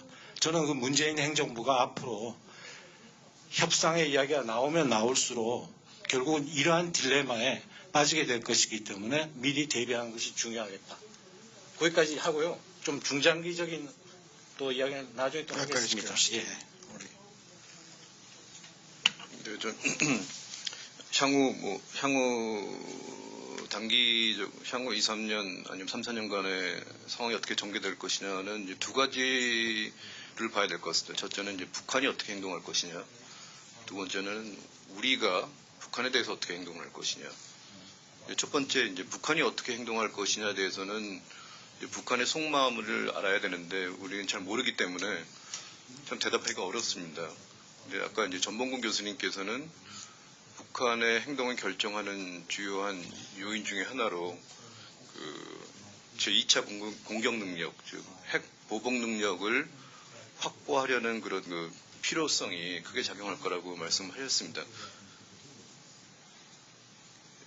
이 제2차 공격 능력, 보복 능력이라고 하는 게 테크니컬하게 보면은 미소 간에는 아니 미 러시아 간에는 ICBM의 양이 충분하고 충분히 보호돼 있고 또 SLBM이 충분히 확보돼 있고 이런 경우에 제2차 공격 능력, 즉 보복 능력을 확보하고 있다고 볼 수 있습니다. 그런데 과연 이제 북한에도 똑같은 그 하드웨어적인 필요성, 그 리콰이어먼트가 적용되는지는 저는 잘 모르겠습니다. 왜냐하면 그 미국이 북한을 공격했을 때 북한이 필요한 거는 남한을 공격할 수 있는 몇 개의 핵미사일이면 되는 거거든요. 즉, 그 보복 능력을 갖기 위해서 필요한 그 하드웨어적인 리콰이어먼트가 북한의 경우는 상당히 낮습니다. 낮기 때문에 저는 벌써 북한이 그 어쩌면은 그 핵 보복 능력, 세컨드 스트라이크 케이퍼빌리티를 갖고 있다고도 생각이 좀 들어요. 그렇게 인식할 수도 있고. 그렇게 된다고 하면은 세컨드 스트라이크 케이퍼빌리티를 가져야 한다고 하는 그런 프레셔는 북한의 앞으로 향후 2, 3년간의 그 행동을 결정하는 데 중요한 요인이 아닐 수 있다는 생각이 좀 듭니다. 그래서 아마 다른 요인이 더 중요할 수 있다는 생각을 해보고요.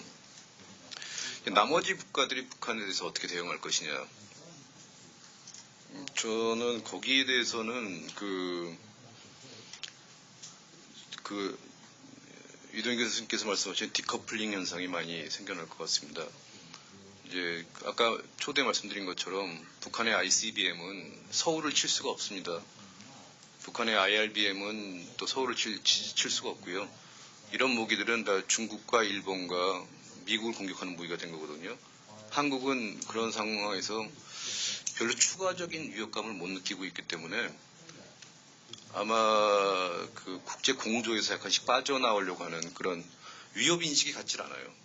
그래서 약간씩 빠져나오려고 하는 그 유인이 생기는데 거기에다가 그 트럼프 대통령의 어떤 비판적인 한미 동맹 정책은 아마 디커플링을 더 강화시키는 것 같고요. 그리고 어느 날 북한의 핵미사일이 워싱턴을 칠 수 있게 되면 한미 동맹을 통해서 제공했던 그 미국의 핵 우산은 사라져버리기 때문에 남한은 한미 동맹을 믿을 수 없게 됩니다. 그래서 가만히 있어도 한미 동맹이 약화될 수가 있는데 최근에 그 미국 행정부의 정책은 한미 동맹이 약화되는 것을 좀 더 앞당기는 것이 아닌가 하는 생각이 듭니다. 그래서 결국은 북한 문제에 대한 국제적인 공조에서 남한이 빠져나가게 되는 가능성이 높아지는데 어떻게 하면 다시 리인게이지 시키느냐가 중요한 문제가 될 것 같습니다. 이상입니다. 뭐 하여튼 여러 가지 이야기를 뭐 다 할 수 없겠지만 북한의 핵이 남한한테 위협이 안 된다. 그런 것은 사실은 한미 양국 정부가 뭐 어떤 정부가 됐든지 간에 민주당 정부이건 무슨 뭐 공화당 정부이건 그 다음에 우리 한국의 뭐 진보적인 정부이든 또 보수적인 정부이든 간에 전혀 아닙니다. 북한의 핵은 한국한테 우선 위협이고 그 다음에 한국은 북한의 핵무기에 대해서 한국은 핵무기로 대응할 만한 능력이 없기 때문에 미국의 핵 우산과 확장 억제를 필요로 하는 것이고 그렇게 해서 북한의 핵은 한미 양국의 공동 위협이다.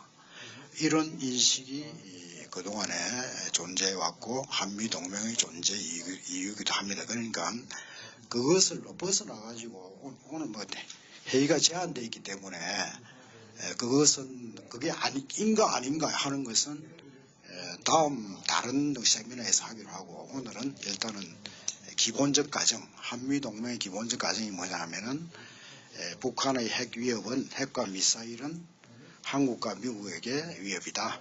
이렇게 기본으로 가정을 해놓고 이야기를 하겠습니다. 아니 그건 딴 세미나에서 합시다. 딴 세미나에서 하고 아니 그러니까 잠깐 있습니다. 제가 사회니까 좀 조용히. 그래서 지금까지 일단은 우리 1라운드를 했는데 여기에서 플로우에서 혹시 북한의 앞으로 3, 4년 정도의 핵정책 그 다음에 여기에 대응해서 어떤 대화로서 해소를 하려고 노력한다면은 어떤 결과가 나올 것인지에 대해서 잠깐 이야기를 나누었습니다. 여기에 대해서 플로우에서의 질문이나 토론 짧게 한 2분 이내로 말씀해 주시기 바랍니다. 아주 말씀들 잘 들었고 제가 이제 전직 외교관입니다. 모르시는 분들 때문에 이제 그래서 그동안 많이 잃어버렸던 시간들을 단축해서 고마운데요. 이 문제를 토론하는데 제일 중요한 것 중에 하나가 북한이 이제 핵을 개발한 의도인데 제 생각은 첫 번째 목표는 김씨 왕조의 유지. 그게 이제 그리고 이제 두 번째는 그 사람들의 노동당 규약에 나와 있는 적화통일입니다. 북한의 노동당 규약은 북한의 헌법의 법태 개정 상위에 있기 때문에 이거는 한 번도 지난 70년 동안 변화한 적이 한 번도 없습니다. 그리고 이제 이동희 교수님께서 이제 협상 문제를 많이 말씀을 하셨는데 저도 협상을 안 하자는 게 아니고 추구를 해야 된다는 얘기인데 여기 하나 이제 말씀드리고 싶은 거는 72년도에 이우락 씨가 북한을 갔다 와서 지금까지 남북한 간에 이루어진 협정이라든가 합의가 300여 개가 넘는데 그 중에서 지켜진 거 있으면 한 건을 얘기하세요. 한 건도 안 지켜졌어요. 우리가 협상을 왜 하냐 하면은 어떤 결론에 도달하기 위해서 하고 그 결론에는 왜 도달을 하느냐 하면은 이행을 전제로 하고 하는데 이행이 하나도 안 됐다 그러면 과연 협상이 필요한 것인가 하는 그 근본적인 문제 제기가 필요한데요. 그럼에도 불구하고 이 교수님 말씀대로 협상을 해야 되겠다 하는 이유는 그 사람들이 마치 시간을 벌기 위해서 하는 것처럼 우리도 시간을 벌기 위해서 하고 두 번째로 2차 대전 때도 전쟁 중에도 적국 간에 대화 채널을 열어놓기 위해서 그런 측면에서 협의와 협상이 필요한 것이 거기에 대한 어떤 결론에 나와가지고 거기서 성과를 얻기 위한 협상이라는 건 저는 가치가 별로 없다고 생각을 하고요. 이제 마지막으로 한마디만 더 말씀을 드리면은 이 많은 토론 또 어느 세미나를 가도 아주 쉬운 문제인데 감히 입 밖에 못 내는 말이 하나 있어요. 모두 다 마음속에 있고. 그러니까 대북 문제를 해결하는 그 옵션 중에 모두 있지만 발언을 못하는 거를 제가 한 말씀 드리면은 환자가 있을 때 제일 쉬운 문제는 수술해가지고 원인 제거를 하는 거거든요. 그러니까 그걸 뭐 거창하게 레짐 체인지 어떻게 뭐 이런 얘기로 그거 하시는데 좀 더 우리가 다 솔직해지기 시작을 하면은 그 많은 옵션 중에서 대북 문제를 다루는 많은 옵션 중에서 왜 북한 정권의 타도를 목표로 하는 옵션에 대해서는 감히 입 밖에 내지를 못할까? 이건 참 오랫동안 제 마음속의 숙제입니다. 그러면 뭐 반발하는 사람들은 굉장히 야 어떻게 북한이라는 실체가 있는데 그걸 얘기를 하느냐? 얘기를 안 하고 비밀리 할 수도 있지만 요즘 세상에 비밀이 지켜질 수가 없으니까 얘기를 하는 것 자체가 협상 카드도 될 수 있고요. 저는 이제 그러니까 소위 북한 레짐 체인지가 우리 옵션 중에 하나라는 거를 공개적으로 까놓고 하는 것도 좋은 협상 카드가 될 수 있다고 생각하고요. 한미동맹 문제에서 문제는 지금 미국하고 중국이 변화하는 게 21세기나 20세기 초반보다 굉장히 더 큰 그림 속에서 움직여가지고 거기에 한미동맹 내지는 북핵 문제가 휩쓸려 들어갈 가능성이 있거든요. 거기에 대해서 우리가 클로스리 워치해야 되지 않나 뭐 그런 생각이 듭니다. 뭐 짧지는 않았지만 이만 마치겠습니다. 네, 전직 외교관의 아주 훌륭한 교훈이었습니다. 다른 우리 미국 분 질문 마이크 갖다 주시죠. Thank you.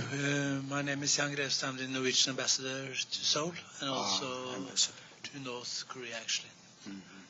That means I've been to North Korea once presenting my credentials, and that's it. That was in June last year. I've been to 3 different sessions during this Jeju forum with different aspects of the North Korean issue. What I'm going to say is not connected to each other. It's more small observations, questions. First, I would like to say that I share the opinion of Mr. Park, that there will be no change during the 3 to 5 years before North Korea has developed nuclear weapons.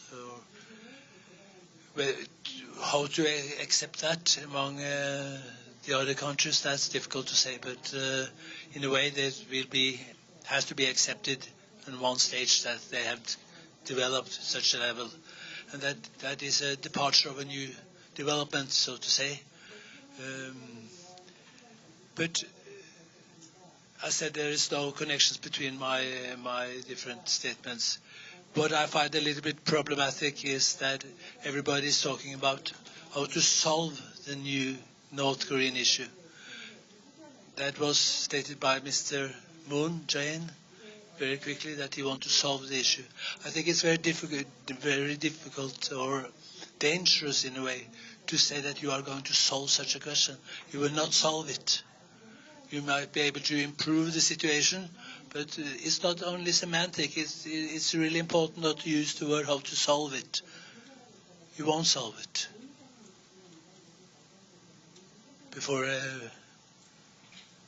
You won't solve it. Then I observed yesterday a very interesting session that with Chinese, South Korean and American academians, that they suggested to start the 6-party talks without North Korea, because they were all convinced that there were many common viewpoints between the 3 countries, and that they are closer to each other behind the doors than what seems to be the situation publicly. That, for example, China is much more. They express 2 views. First, people are expecting too much from China, with reference to Trump. That was one statement, and the other statement was that China has a much better understanding of the South Korean position that they are saying publicly. They understand then that with reference to THAAD.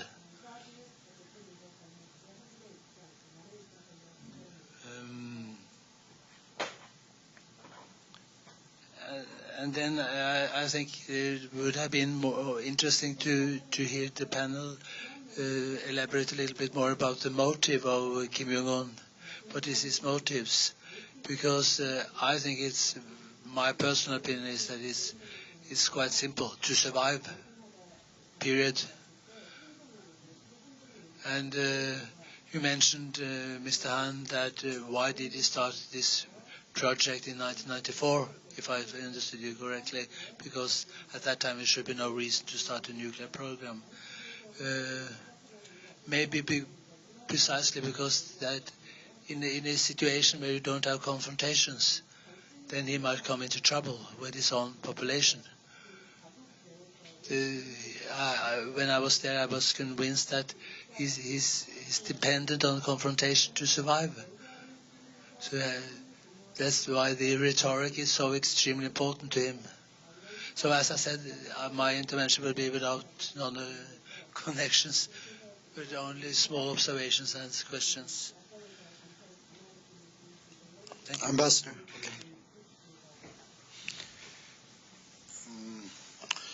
질문이 너무 이제 광범위하게 됐기 때문에 우리 좀 토론과 연관시켜서 간단하게 누가 답변하실 분. 전복훈 박사님.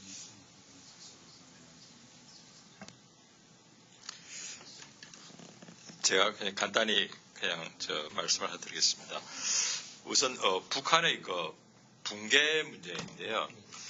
저는 과연 붕괴를 여러 가지 옵션 중에 당연히 굉장히 중요한 옵션이 정책 옵션이 될 거라 봅니다. 큰 빅 스트래티지 중에서 어떻게 해결할 것인가라는 건데, 근데 과연 그것이 저는 나름대로 프레셔 인게이지먼트 그리고 레짐 콜랩스 아니면 뭐 완전한 선샤인 팔러시 이런 것을 몇 개 옵션을 한 서너 개 놓고 비교할 때 과연 feasible한지, 그리고 우리가 디자이러블한 결과를 가져올 것인지, 비용이 얼마나 드는지, 그리고 우리가 한반도 관계에서 가장 중요한 전쟁 방지에 어떠한 그 영향을 미칠 것인지, 이런 게 있을 때 제가 볼 때 클랩스 어프로치라는 것은 첫째 제가 볼 때는 과연 그것이 북한에 우리가 그런 정책을 추구할 때 얼마나 북한에 대해서 그런 정책을 임포즈할 수 있는 것인지 이라는 것에 대해서 저는 국제 환경이 이런 상황에서 그건 제가 볼 때 굉장히 그 가능성이 낮다. 그리고 또 하나는 저는 그것을 한참 고민하다 저는 포기를 했습니다만, 포기한 배경 속에 다른 나라에 과연 우리가 레짐 콜랩스 어프로치라는 것을 설득시킬 수 있을까? 대한민국과 콜랩스하면 대한민국은 아이솔레이트 되는 거 아닌가라는 거 하고, 또 하나는 북한이 레짐 콜랩스라는 걸 추구하는 거 할 때 북한은 당연히 전쟁 옵션이 자기의 최선의 옵션일 거라고 봅니다. 그렇다면 그것을 우리가 과연 감당할 수 있을까라는 것 때문에 저는 여러 가지 옵션 중에서는 상당히 좀 worst 옵션이 아닌가. 그럼에도 불구하고 여전히 뭐 어떻게 할 것인가 고민하고 정부 내에서도 고민할 거라고 봅니다. 그것이 제 의견이라는 걸 말씀을 드리고요. 그리고 북한 핵 문제 해결할 때 이제 사실은 우리의 입장에서만 보고 해결하는 것보다는 북한이 왜 핵무기를 개발하려고 했을까라는 그 모티베이션, 그 모티브를 보고서 해결하는 게 굉장히 중요합니다. 그것에 대해서 굉장히 다양한 논쟁이 있는데, 그냥 심플하게 말씀드리면은 제가 볼 때 그 미국의 그 스캇 세이건이라는 교수가 이제 비확산 핵 확산에 대한 연구를 많이 하시는 분이 내놓은 게, 보통 모든 핵국가는 세 가지 동기를 가지고 핵 개발한다. 그런데 security, politics, prestige라는 걸 합니다. 그런데 제가 볼 때 특히 이제 그 두 가지 security와 politics는 북한의 핵 개발에서 굉장히 중요한 동기인데, 그렇다면 우리가 핵 개발을 북한의 핵 비확산 핵 개발을 저지하려고 비핵화를 하려고 할 때 북한의 그 동기 문제도 조금은 같이 고려할 필요가 있다. 그 동기를 어떻게 완화시키느냐. 제가 볼 때 어떤 나라든지 누구든지 어떤 행동을 강요할 때 일방적인 압박만으로 그 사람의 행동 변화를 시키는 건 거의 불가능하다고 봅니다. 그 사람의 동기 시스템을 좀 변화시켜 줄 때 가능하다고 보고, 그래서 그러한 그 시큐리티와 폴리틱스 문제는 같이 좀 들여다보는 게 좋지 않을까 그런 생각입니다. 네. 예, 뭐 사실 제 발언의 배경에는 이런 게 있었습니다. 이 문제는 해결되지 않을 거다. 이 문제는 더 악화될 거다. 라는 전제가 있었습니다. 그리고 그 북한의 동기를 봐야 된다고 한 것에 대해서 말씀드리겠습니다. 비유를 해보겠습니다. 북한은 극적인 환경 변화를 살아난 구생태계의 동물입니다. 북한이 살려면은 두 가지 선택이 있습니다. 하나는 새로운 환경에 자신을 적응시키는 겁니다. 두 번째는 환경 자체를 바꿔버리는 겁니다. 지금 북한이 시도하고 있는 것은 핵무기를 통해서 시도하고 있는 것은 북한이 생존할 수 있도록 동북아 국제 환경을 바꾸려고 하는 겁니다. 그런데 저는 이게 기본적으로 불가능하다고 봅니다. 그러니까 방금 말씀하신 것처럼 북한이 붕괴하는 것도 불가능한 거고 북한이 동북아 국제 질서를 자기가 살기에 적합하게 바꾸는 것도 불가능합니다. 그렇기 때문에 아마도 저는 이 문제가 계속될 거라고 생각이 됩니다. 그리고 더 악화될 거라고 생각이 됩니다. 그러니까 이런 거를 생각하고 이 상황을 어떻게 관리할 거냐 하는 문제가 제기됩니다. 가장 중요한 거는 북한에 대해서 항복이냐 죽음이냐 하는 두 가지 선택을 하도록 막다른 골목에 몰아넣지 말아야 된다고 하는 겁니다. 항복이냐 죽음이냐 상황은 아마 북한이 핵무기를 진짜 쓸 겁니다. 그리고 마찬가지로 북한도 한국이나 미국이 항복이냐 죽음이냐의 상황, 그러니까 북한도 한국이나 미국을 항복이냐 죽음이냐의 상황으로 몰지 말아야 됩니다. 그 다음에 또 한 가지는 이 문제를 해결하는 방법을 전혀 다른 각도에서 한번 생각해 봐야 된다고 봅니다. 며칠 전에 뉴욕타임즈에 그레이엄 앨리슨이라는 분이 컬럼을 썼습니다. 이분이 쿠바 핵무기를 다루었었습니다.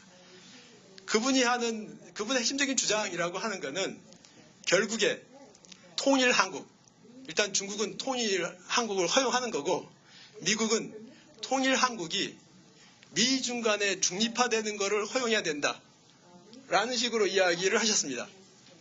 그러니까 사실 이거는 그레이엄 앨리슨의 주장뿐만 아니라 미국에서 이런 주장을 하는 사람들이 굉장히 많습니다. 그러니까 아마 우리도 북한 핵 문제를 정면으로만 부딪히지 말고 이런 우회로도 있지 않나 하는 것도 한번 생각해 봐야 된다고 봅니다. 이상입니다. 북한 핵 문제가 25년 됐는데요. 사실은 25년이 아니라 1981년에 시작됐어요. 김정은이가 제2인자로 되면서 영변 핵단지를 만들었습니다. 영변 핵단지. 그런데 제가 제1차 남북한 핵협상에 실무자로서 전문가로서 참석을 했거든요. 2년 동안. 다른 분들은 다 비핵화 선언으로 비핵화되겠다고 이야기를 했어요. 근데 저는 북한 사람들 협상자들을 2년 동안 계속 이렇게 말하고 마음이 같은지 보기 위해서 제가 우리가 발언을 할 때마다 계속 관찰해서 이렇게. 그래서 결론은 뭐냐면 이 합의를 위반하고 핵무기를 만들 것이라고 제가 마지막 평가에서 이야기를 했습니다. 소수 의견을 적어놓기 위해서. 어떻게 됐습니까? 북한은 김씨 왕조 생존을 위해서 핵무기 만든다고 저는 본 거예요. 근데 핵 보유국가가 되고 난 뒤에 동기가 달라졌습니다. 이제 생존은 확보한 거예요. 내부에서 그러니까 세계적인 핵무기 보유국가가 되었다. 미국이 반대를 무릅쓰고 핵 보유 국가가 되었기 때문에 핵 보유 국가의 지위를 전 세계적으로 자랑하는 것이 바로 김씨 왕조의 업적이에요. 그래서 핵 보유 국가를 포기 안 할 겁니다. 협상 포기 안 합니다. 조금만 이렇게 약간 양보하는 것처럼 보이는데 숨어서 계속 증가시키죠. 언제까지? 미국하고 딱 한판 붙을 때까지 합니다. 미국이 포기하고 달아나면 이게 겁이 나가지고 트럼프가 만약 협상하다가 뭐 한미동맹 이렇게 포기하고 달아나면은 북한은 승리했습니다. 김씨왕 남한은 핵무기도 없고 그동안 미국의 안보를 의존해 왔기 때문에 미국만 없으면 이것은 종이와 같다. 핵무기 있는데도 없다고 뭐 위협도 안 된다고 하는 나라인데, 예?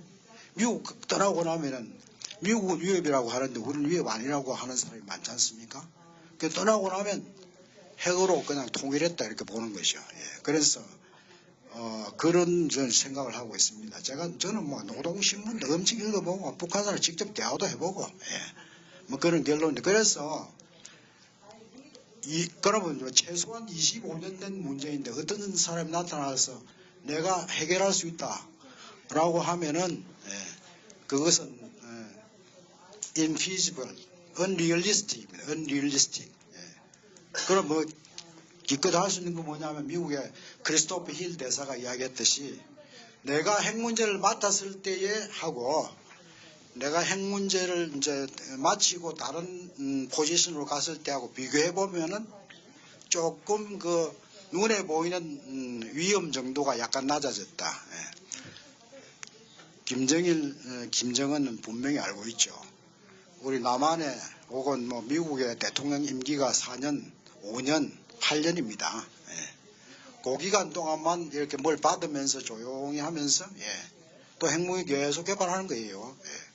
그걸 알고 있기 때문입니다. 예. 자기들은 대를 이어서 그냥 핵무기를 그대로 가지고 가는 겁니다. 그런데 여기서 이제 질문을 하나 하고 싶어요. 트럼프가 아주 협상의 기재다. 예. 달인이다. 김정은도 협상의 달인이거든요. 그런데 북한은 협상에 나오는 헤드 오브 델리게이션 이 전부 김정은 시킨 대로 합니다. 그런데 미국은 민주주의 국가이기 때문에 트럼프가 직접 협상에 안 나오면 그 트럼프의 협상의 달인 그것을 할 수가 없어요. 국무장관이다 뭐 동아태 담당 차관보다 나오면 트럼프의 협상 기술하고 다를 거 아닙니까? 그게 문제거든요. 그러면 그걸 어떻게 좀 그 트럼프의 협상의 달인 이것을 미국의 협상 대표들이 그대로 할 수 있는가 없는가 이것을 좀 물어보고 싶습니다. 우리 이동희 박사님한테. 그 상당히 날카로운 지적이신데요. 우선 트럼프가 협상의 달인이다라고 한 것은 본인이 자칭하기도 했고 또 비즈니스 협상에 있어서의 성과를 바탕으로 이제 한 이야기이기 때문에 그것이 대외 전략을 영위해 나가는데 얼만큼 과연 유효한 건지는 두고 봐야지 됩니다. 근데 이제 그 트럼프 협상을 주변에서 40년간 지켜봤던 사람 이야기가 첫째 트럼프는 비전이 굉장히 담대하다. 그래서 아까 말씀드린 몇 가지 전략적 이점이 있다. 비대칭적 이점을 누린다는 거고 두 번째는 사람을 잘 쓴다는 거예요.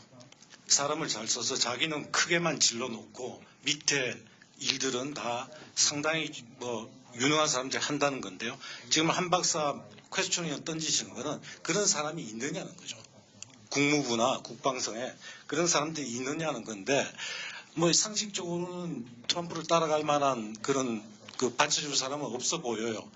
그러나 저는 한 가지 최근에 보고 조금 놀란 것은 트럼프가 나토 관계나 다른 클라이밋 체인지 관계에서 마구 질러도 국방부나 국무성이나 여기서 별로 그렇게 우리가 생각하는 것만큼의 유용한 반박을 못하고 따라가더라고요. 그렇다면 결국은 미국 대통령이 정하는 대로 어쨌든 협상은 가지 않겠느냐는 생각이 듭니다. 자, 이게 마지막 발언인 것 같아서 제가 1분만 제가 북핵 문제나 북한 문제에 대해서도 30년 동안 국립외교원에 있으면서 팔로우를 했기 때문에 뭐 두 분의 말씀보다는 질이 떨어지겠습니다. 할 이야기가 있습니다. 그러나 그건 차지하고 오늘은 협상 쪽에만 초점을 맞추겠습니다. 첫째, 협상을 상대방하고 위기 관리라는 차원까지 포함해서 할 때는 무조건 리지드하게 레시프로시티를 요구하는 수가 있습니다. 그러니까 굉장히 강화된 상호주의죠. 그 경우에는 에스컬레이션에 문제가 있습니다.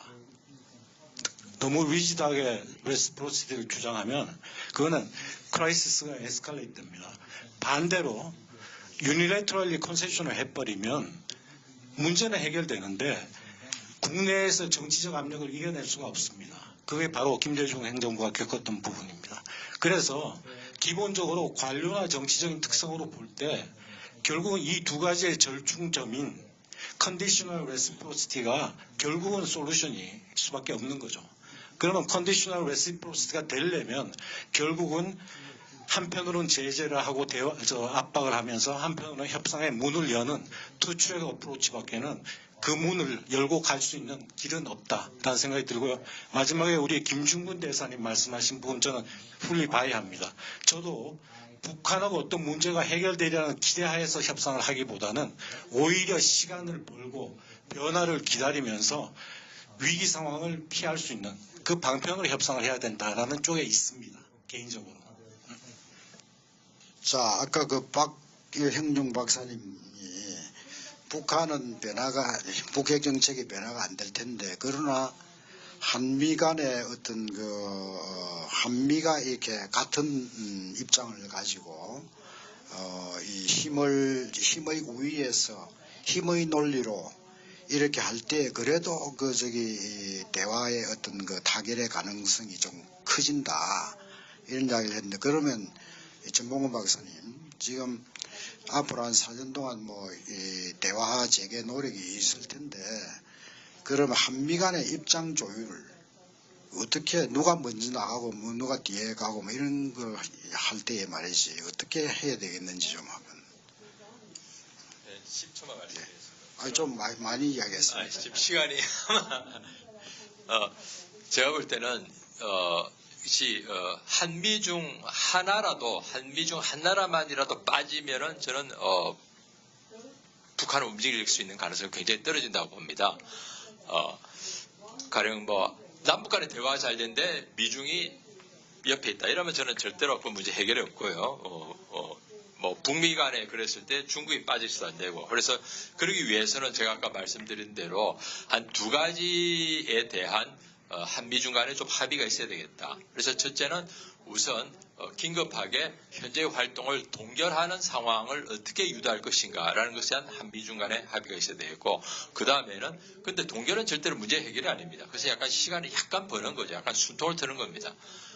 그리고 나서 진짜로 그 숨통을 트는 동안에 해야 될 것은, 그렇다면 중장기적 비핵화를 어떻게 할 것인가 라는 건데, 그 속에는 아까 말씀드린 대로 일방적으로 너네들이 잘못했으니까 그냥 비핵화해라, 이것은 옛날에는 통했을 겁니다. 90년대. 근데 지금은 통하지는 않는 것 같고요. 그렇다면 Mutual Threat Reduction이라는 컨셉을 하나 도입해서 우리가 느끼는 위협을 감축하고 너네들이 느끼는 위협도 내가 감축시켜 주겠다. 뭐냐? 그래서 그걸 가지고 같이 이야기를 해서 성으로가 그야말로 안보와 안보의 어느 정도 절충적인 조정 방안을 같이 만들어내야 되겠다라는 생각이 듭니다. 그런데 그 와중에 서로가 느끼는 타부가 있기 때문에 굉장히 쉽지는 않을 거라 이런 생각을 해봅니다.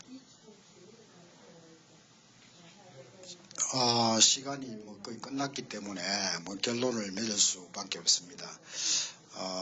하여튼 그동안에 보면은 육자회담이 실패한 이유가 뭐냐, 여러 가지가 있지만 오자, 그러니까 한미중일로 오자 간의 그 목표가 다르고, 또 우선순위, 정책의 우선순위가 다르거든요. 그래서 접근 방법도 다르고, 그래서 육자회담이 실패했다. 그런데 육자회담 실패를 또 되풀이할 수가 없습니다. 그래서 일단 저는 8자 회담을 대안으로 일단 제시를 해놓고 있는데요. 국제적으로 유엔 안보리 상임이사국 5개국이 다 참석하는 8자 회담을 대안으로 제시해놓고 있습니다. 그런데 희망을 거는 것은 북미 회담이 실패했을 때 제가 한국에서는 처음으로 육자 회담을 제안한 전문가로서 제시를 했는데, 그게 육자 회담이 이루어졌지 않습니까? 그래서 조그마한 희망이지만 8자 회담을 제시해 놓고 있습니다. 8자 회담이 되면은 저를 좀 찾아주십시오.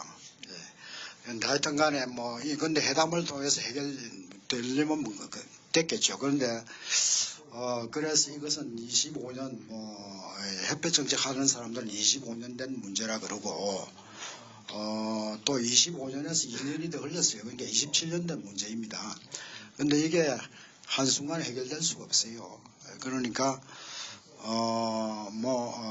또 겸손함을 가지고 그리고 가능성을 찾아서 이렇게 가능성을 찾아서 하되 우리 민주주의 사회에 많은 전문가들을 다 이렇게 지혜를 다 모았어요. 모아가지고 최선의 안을 추구해 가는 거죠. 그런데 제가 이제 캐비앗 주의사항을 마지막으로 하고 싶은 것은 지혜를 모아도 모자랄 판에 처음부터 저 사람은 이렇게 이런 생각을 가서는 안 된다 해가지고 민주주의 사회에서 선을 그어가지고 코드 맞는 사람만 지혜를 모으다가는 김정은이 그걸 너무나 잘 알고 있어요. 김정은이. 그래서 남남 갈등이 아니라 남남 협력이 중요하다. 그런 것을 풋노트로 달면서 저희 세션을 마치도록 하겠습니다. 여러분 박수로서 모든 발표자 토론자에게 감사를 표시합시다.